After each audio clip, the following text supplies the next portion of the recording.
Merci, Monsieur le bourgmestre. Le renouveau de notre ville s'est amorcé par les grands projets qui occupent la ville basse. Leur réussite mène vers une réappropriation progressive des Carolo d'une partie de leur territoire. Pourtant, la ville haute reste, elle, délaissée. L'intérêt envers cette partie de la cité continue à se réduire de semaine en semaine. Certaines personnes n'hésitent pas à la qualifier d'infréquentable et envisagent un déménagement. Les incidents liés à l'insécurité deviennent légion et occupent de plus en plus les gros titres de la presse carolo-régienne. Alors, Monsieur le bourgmestre, des travaux sont certes prévus pour aménager la ville haute, ils vont certainement permettre de lui redorer son blason. Pourtant, le constat persiste.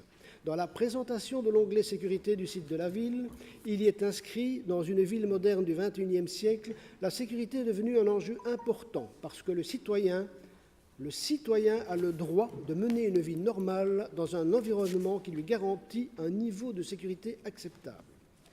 Lors de la présentation de votre plan zonal de sécurité 2014-2017, votre volonté était clairement de combattre l'insécurité en ville. Effectivement, vous avez mené des actions concrètes sur le terrain et pourtant, selon les chiffres d'une récente enquête, 95% des Carolos n'osent pas se balader à la ville haute. Vandalisme, drogue, agression, guerre de gang entre communautés et incivilité en tout genre. L'insécurité est omniprésente jusqu'au point où certains endroits en deviennent des zones qui font froid dans le dos.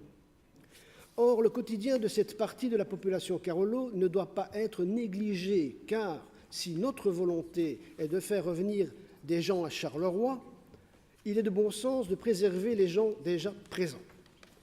Des solutions ont déjà été et ont déjà pu être dégagées depuis le nouveau plan de sécurité et ont porté leurs fruits, comme par exemple les actions contre les marchands de sommeil. C'est une évidence. Nous constatons également plus de patrouilles de police et plus de militaires dans nos rues. Les citoyens sont conscients du sous-effectif des forces de l'ordre, mais la population reproche toutefois une certaine passivité des effectifs en place. Dès lors, Monsieur le bourgmestre, j'aimerais connaître votre avis sur ce constat.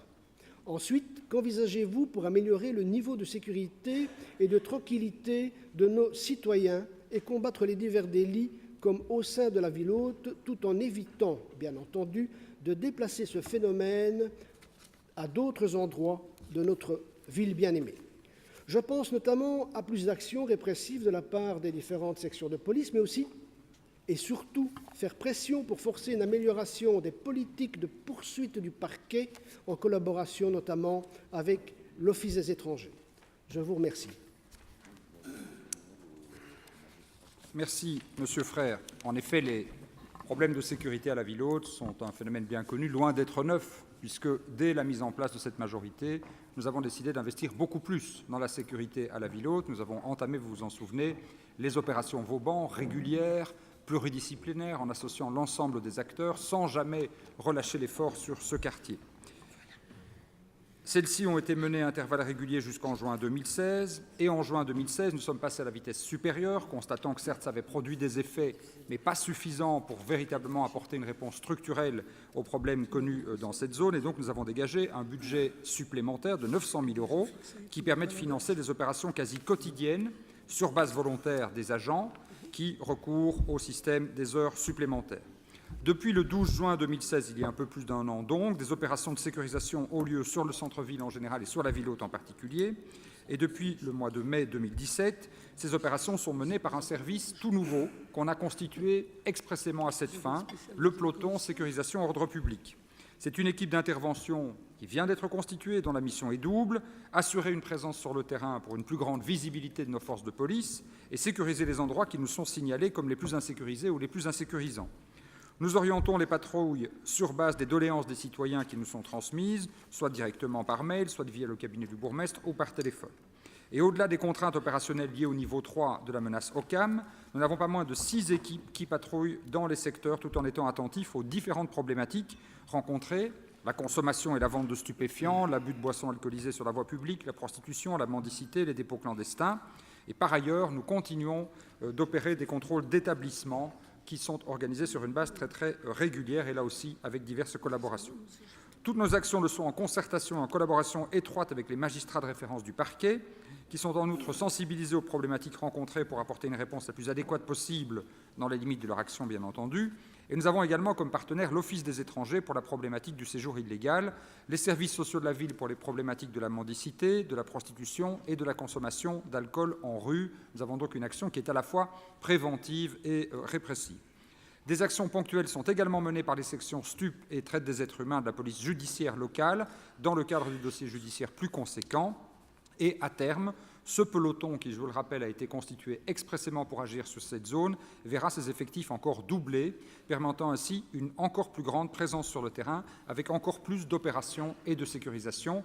Vous le voyez, nous n'abandonnons pas ce quartier, nous refusons que des zones de notre commune puissent être considérées comme des zones de non-droit. Je pense que ce n'est pas le cas et qu'il ne faut pas non plus exagérer la situation, mais nous sommes conscients des problèmes, restons extrêmement présents sur le terrain, et même si nous savons tous que les seules solutions structurelles sont de redonner vie à ces quartiers, parce que ce sont dans les endroits qui sont délaissés, voire totalement abandonnés, que de telles activités délictuelles sont accomplies. L'ensemble des travaux qui seront menés sur la ville haute, qui vont complètement requalifier la ville haute, au moins autant que ne l'a été la ville basse, qui vont ramener de l'activité étudiante, activité commerciale, de l'activité culturelle, qui vont ramener des habitants, changeront en profondeur la nature de ce quartier, créeront un véritable contrôle social, comme on dit dans les études sur la sécurité. Ce sera la vraie réponse à apporter, mais nous n'attendons pas ces transformations structurelles et nous restons très présents sur le terrain.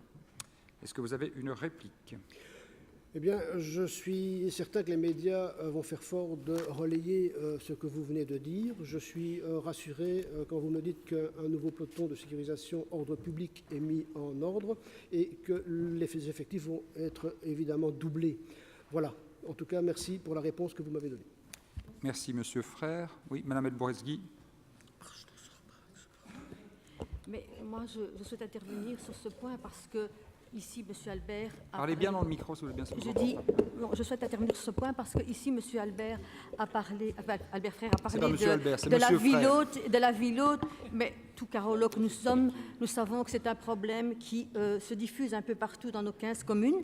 Et je voulais ici soulever le point de l'importance de garder dans les quartiers des agents de quartier, parce que le problème qui se pose à la base, c'est que quand des problèmes commencent à arriver, il n'y a pas de relais du pouvoir public dans les quartiers pour pouvoir, dès le départ, identifier qu'il y a des problèmes qui s'installent dans des quartiers. Et ça, c'est un des gros points faibles que nous avons. Et on parle toujours de la ville haute, mais allez voir dans d'autres quartiers, c'est des quartiers qui commencent à sombrer tout doucement dans des situations où une délinquance s'installe, des trafics s'installent. Et là, ben, voilà, comme l'État se retire de plus en plus des quartiers, ben, voilà, d'autres remplacent. Donc moi, je plaide pour un renforcement des agents de quartier dans les quartiers pour justement jouer ce rôle de être vigilant à ce qui se passe. Nous le plaidons tous, Madame Elborezgui, et on a déjà eu cette discussion ici très souvent. Il faut mener des politiques dans ce sens-là.